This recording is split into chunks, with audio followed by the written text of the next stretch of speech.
दशबलदमना जय हत परभर भवभरनाशना शशधर शतसमरसभरमदना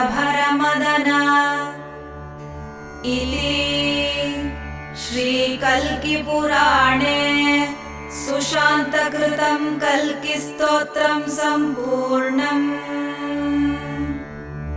हरे कृष्ण कृष्ण कृष्ण हरे हरे, हरे Ram Ram Ram Hare Hare.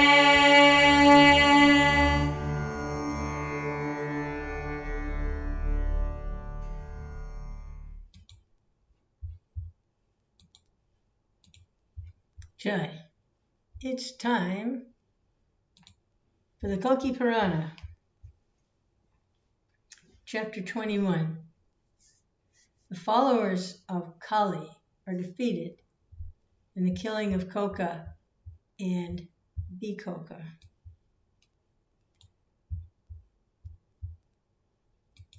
I read ahead a little bit on this. And the killing of Koka and Bikoka it's out there. It's really out there. Hare Krishna. There's some pastimes in the Mahabharata also that are very unusual. Some of the powers these warriors had. So this is translated by Bhumipati Das, and he does very nice translations of the Vaishnava literatures. And this is offered to A.C. Bhaktivedanta Swami Prabhupada. It's doing his service to Prabhupada by translating this Kalki Purana.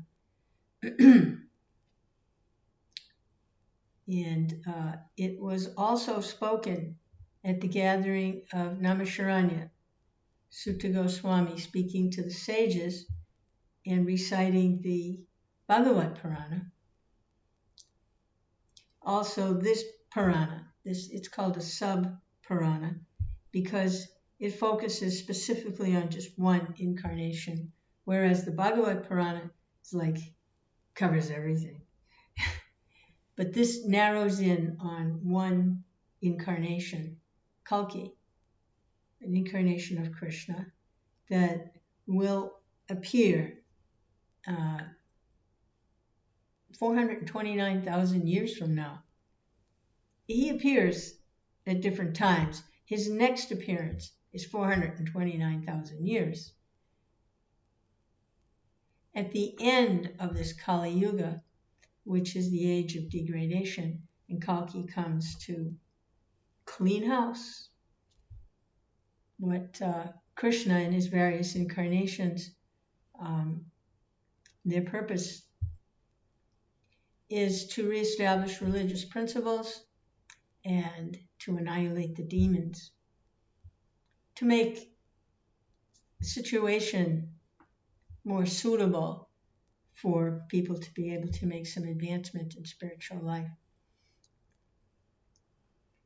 So this is chapter 21, and this is text 1.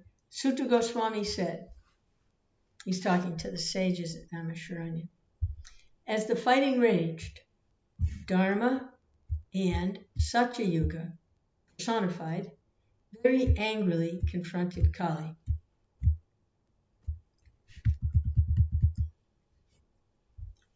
Being injured and afflicted by showers of arrows, Kali got down from his donkey carrier and returned to his capital.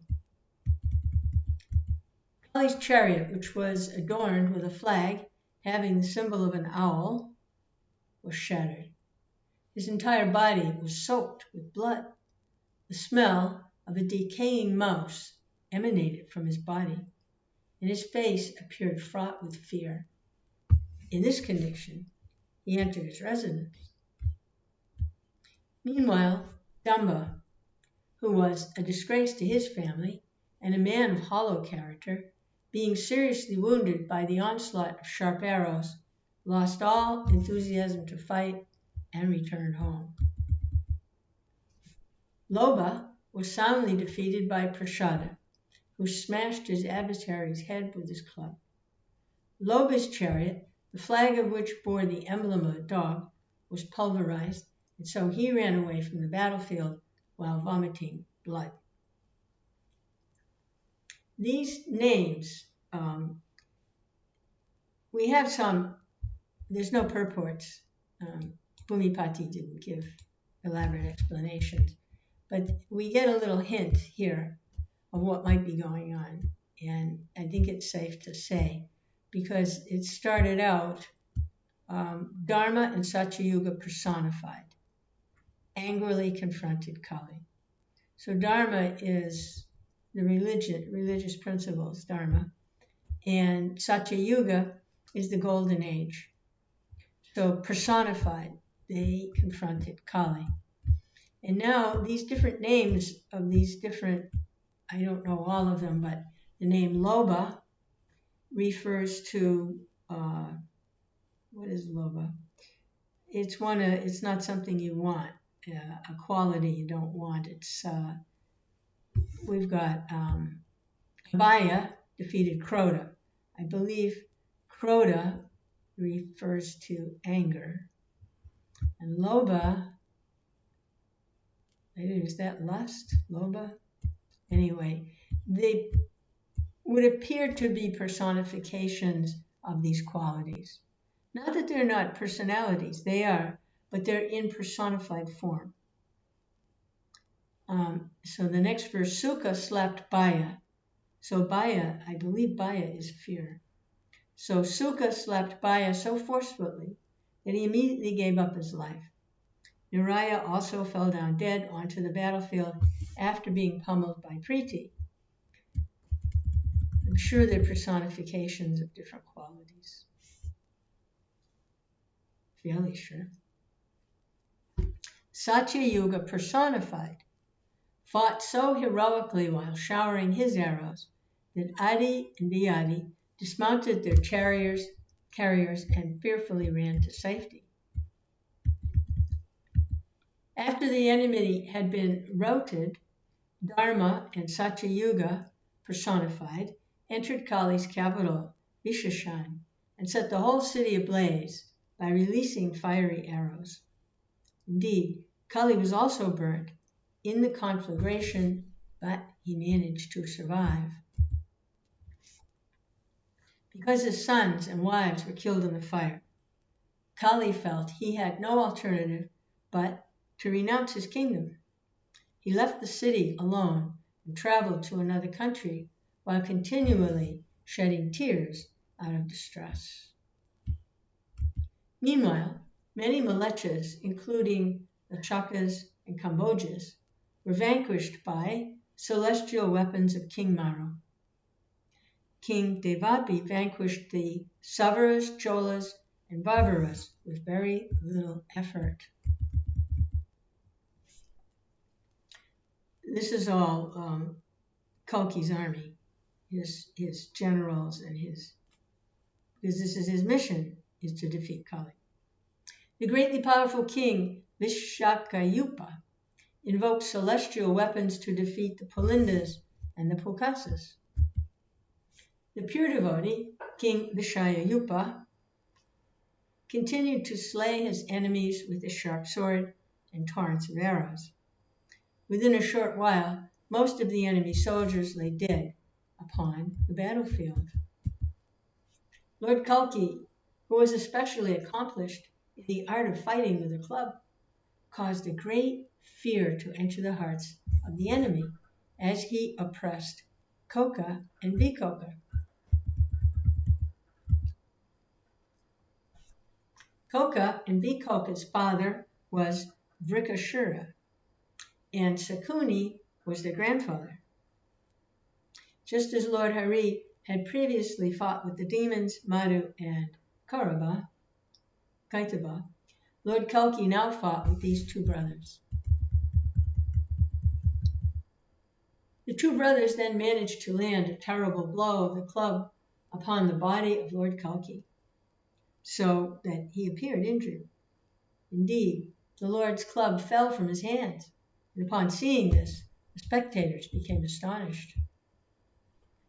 The Lord, the conqueror of the three worlds, and master of the universe, remained unperturbed, however, and in a fit of rage, he retaliated by severing Vikoka's head with his lance. Although Vikoka appeared to be dead and gone, when his brother simply gazed upon him, he was at once revived. Upon seeing this, the demigods, and also Lord Kalki, the destroyer of his enemies, were amazed. In retaliation for Koka's bringing his brother back to life, Lord Kalki immediately severed his head.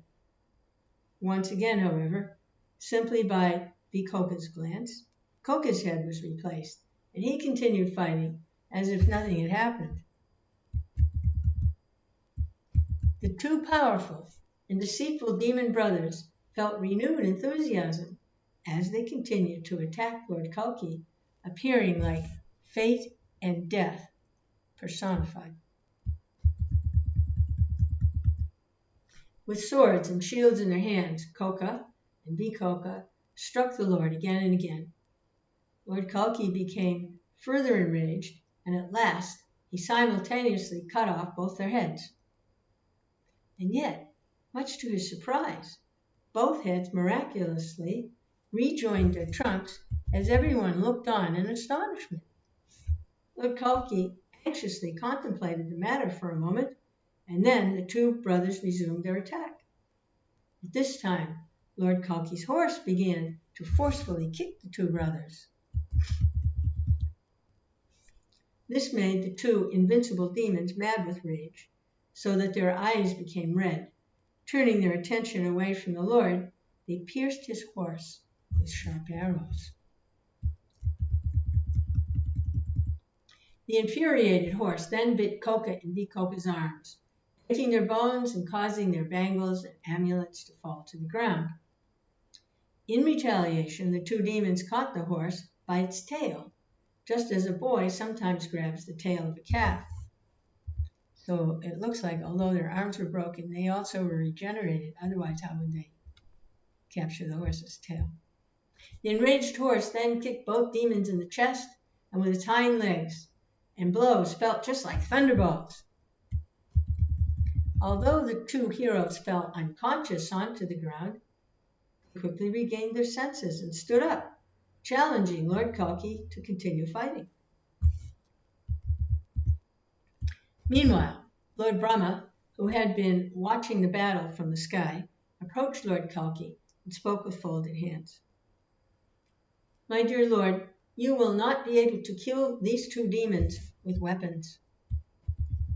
You will have to kill them simultaneously with the use of your bare hands. As long as one of them remains alive, he can instantly bring back the life of his brother." The two brothers were previously compared to fate and death personified. After hearing the words of Brahma, who was born from the universal lotus flower, Lord Kalki abandoned his horse and weapons. Being inflamed with rage, the Lord suddenly landed two powerful punches that were just like thunderbolts, simultaneously smashing the two brothers' heads. In this way, the two demons, who were a great cause of fear, even for the demigods, and so what to speak of others, fell onto the ground like two great mountains, their heads smashed. Being overjoyed, the Gandharvas began to sing, the Apsaras danced in ecstasy, and the sages offered prayers, while the demigods, Siddhas and Charanas, showered flowers from the sky upon Lord Kalki. Whenever the Lord does something like this, in whatever incarnation, that's what happens. There's this flowers from the sky and the singing and the dancing. Krishna. Lord Kalki felt great satisfaction after finally attaining victory over Koka and Vikoka. By invoking celestial weapons, the Lord proceeded to kill 10,000 enemy warriors while smashing their chariots and slaying their horses. The formidable Pragna killed 100,000 enemy soldiers, and Shumantu killed 25,000. Other powerful warriors filled with a terrible rage, including Gargya, Bhargya, and Vishala, also joined the fray, killing innumerable Mlechas and Nishadas. After defeating all his enemies, Lord Kalki and his associates proceeded towards the city of Balatanagara, which was inhabited by Syakarnas. While going, Lord Kalki and the kings accompanying him were glorified by everyone, and music filled the air. The Lord was fanned by Chamaras, and his entourage, which consisted of countless soldiers bearing celestial weapons, proceeded in a joyful mood, riding upon their chariots, horses, and elephants. Thus ends the translation of the 21st chapter of Sri Kalki Purana.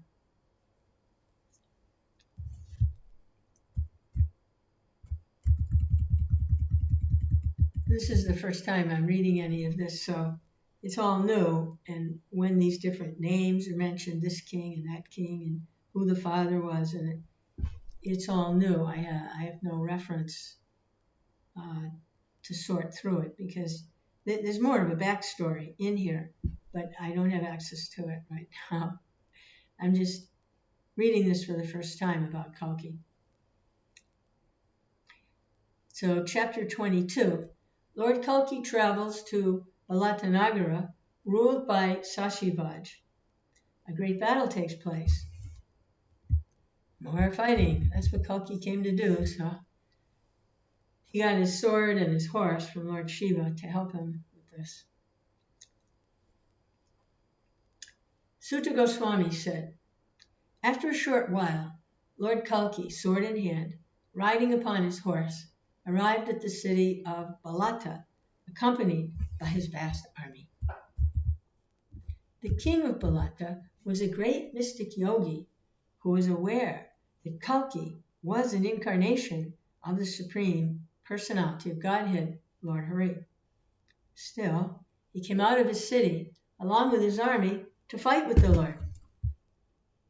The king, named Sasivaj, was actually a devotee of Lord Krishna, and he was constantly merged in transcendental ecstasy. He was very intelligent, handsome, wealthy, and very powerful. His chaste and devoted wife, Shushanta, observed many religious vows in relation to Lord Hari. When she saw that her husband was about to fight with Lord Kalki, she said, my dear husband, Kalki is the Supreme Lord and Supersoul of all living entities.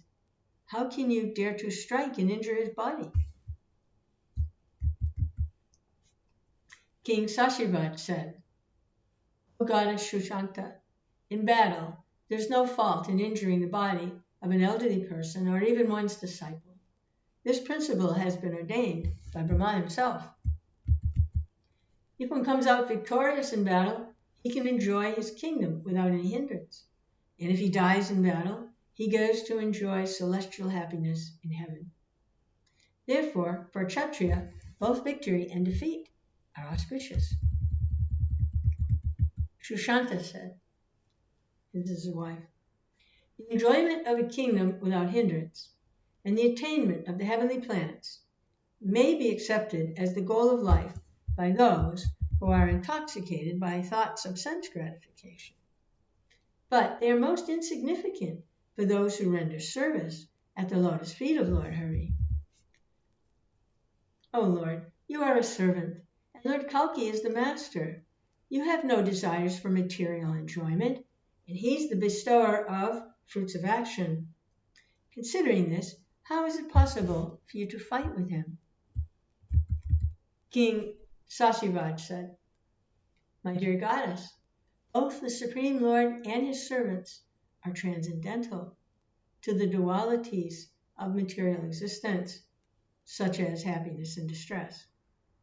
Material designations are mistakenly attributed to the Lord and his devotees because they appear in bodies resembling those of the material world.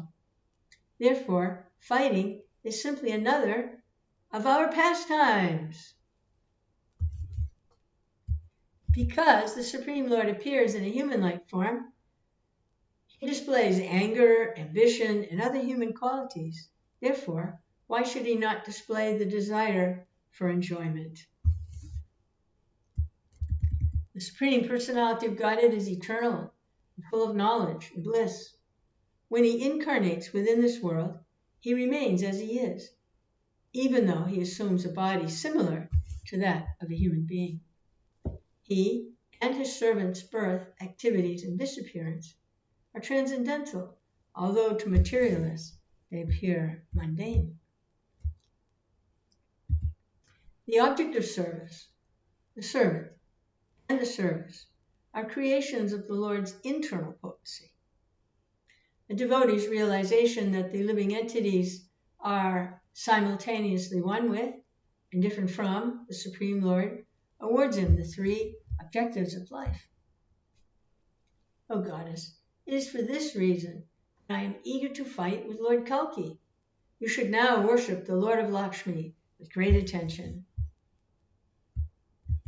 Shushanta said, O Lord, I'm very glad you have such a wonderful service attitude toward Lord Hari. There's no other objective in this world or in the next than Lord Vishnu. Upon hearing Shushanta speak in this way and seeing her offer obeisances to the Lord, King Shashivaj remembered Lord Hari as tears came to his eyes. Indeed, he felt proud to be a devotee of Lord Vishnu. Thereafter, the king joyfully embraced his wife and then entered the battlefield while remembering Lord Hari and chanting his holy names, along with countless Vaishnava warriors. After entering the battlefield, King Sashivaj created great destruction in the ranks of the army of Lord Kalki. At this time, the powerful Sanadas and Satyakarnas picked up their weapons and fought along with their king. Sashivaj's son, Sriman Suryaketu, was a great warrior and master bowman and a devotee of Lord Hari. He fought with King Maru of the Surya dynasty. Suryaketu's younger brother was named Brihadketu. He was very handsome. He had a voice like a cuckoo, and he was very expert at fighting with a club. He fought with King Devaki. King Vishakayurupa, surrounded by many elephant warriors and brandishing celestial weapons, confronted King Sasivaj. In the midst of the dust raised by the hooves of the horses, the greatly powerful Gargya, a master bowman whose arms moved like the wind and who rode upon a red horse, engaged in fighting with the very expert bowman Santa. He's fighting with Santa. Hare Krishna. The battle became very intense, and all these powerful warriors fought with their tridents, clubs, arrows, anchors, spears, swords, maces, and axes. The battlefield became a collage of flags, poles, emblems, clubs, umbrellas, chamaras, and dust raised by the hooves of the horses. The demigods observed this fierce battle from their positions behind the clouds. The Gandharvas hovered over the battlefield, singing in sweet voices. Indeed, a huge crowd gathered to witness the battle. Because of the deafening noise created by the blowing of conch shells, beating of drums, challenges of the warriors, cries of the elephants, neighing of the horses, and clashing of weapons, no one could hear what their companions were saying. Everyone engaged in fighting with their equals. And soon the battle came to resemble a great fight between demigods and demons, thus giving Yamaraj many candidates for punishment. Numerous soldiers belonging to the armies of both Lord Kalki and Sashivaj lost their arms, legs, and heads in that great battle. Some injured soldiers ran here and there, screaming with pain. Others made grotesque sounds, while still others lay soaked with blood. Some wounded soldiers fell onto other soldiers, and others were crushed under the legs of horses and elephants and the wheels of chariots. In that great battle, many tens of millions of great warriors lost their lives, so that the battlefield became a river of blood. Although certainly a ghastly sight, ghosts, hoblins, jackals, demons, and foxes were very happy to see that river.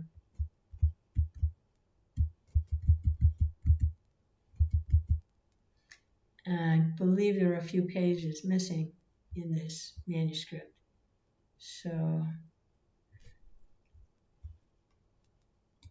let's see if we can't, without making a mess here. Hare Krishna. Yeah, there's a few text missing. Oh well, what can you do? Being pierced by Maru's arrows, Suryaketu became enraged and countered by killing the king's horses one by one. He then broke King Maru's chariot to pieces, smashing it with his club. Due to being struck by one of the blows, King Maru lost his balance and fell to the ground, unconscious. King Maru's loyal charioteer quickly came and placed him on another chariot. Meanwhile, the powerful Brihadketu dazed King Devapi with his incessant stream of arrows. A thick fog covers the sun. As a thick fog covers the sun, Devapi, who had been greatly afflicted by Brihadketu's arrows, picked up his bow and countered his adversary's arrows with his own. King Devapi then employed his wonderful golden arrows to break Brihadketu's tridents and other weapons into pieces. Brihadketu, who had also become inflamed with rage, picked up his bow and showered more arrows upon his adversary. Brihadketu then released golden arrows, having iron tips and vulture's feathers, piercing Devapi all over his body. Devapi countered with his sharp arrows and managed to break Brihadketu's celebrated bow. Finding no other means, Brihadketu unsheathed his sword and charged at Devapi in a final attempt to kill him. That great warrior Brihadketu was able to kill Devapi's horses and chariot driver as the fierce battle continued. Devapi then threw down his bow and gave his enemy a powerful blow with his fist. Brihadketu was stunned, and so Devapi grabbed him and began squeezing his neck as it was held between his arm and chest. As a result of this, the 24-year-old Brihadketu fell down unconscious onto the battlefield, as if dead. Upon seeing his brother as if bereft of life, Suryaketu brought his fist down on King Devapi's head. As a result of that terrible blow, which appeared like the striking of a thunderbolt, Devapi also fell down, unconscious. At this, Suryaketu mercilessly attacked Devapi's soldiers, causing them to scatter. At about that time, King Sasiraj happened to see Lord Kalki roaming the battlefield. The Lord's eyes were like lotus petals. His complexion was very dark, and his effulgence was as bright as the sun. He appeared to be the shelter of the universe. He was dressed in yellow garments, and his arms extended to his knees. On his head was placed a transcendental crown. Lord Kalki's body appeared even more brilliant due to the reflections of his jeweled ornaments. The Lord presented a very pleasing sight for everyone. Indeed, his darshan destroyed the contamination within everyone's heart. All the kings, headed by Vishakayupa, surrounded by the Lord, and Dharma and Satyuga personified, were seen worshipping him. Thus ends the translation of the 22nd chapter of Sri Kalki. Hare Krishna, Krishna Krishna, Hare Hare, Hare Rama, Hare Rama.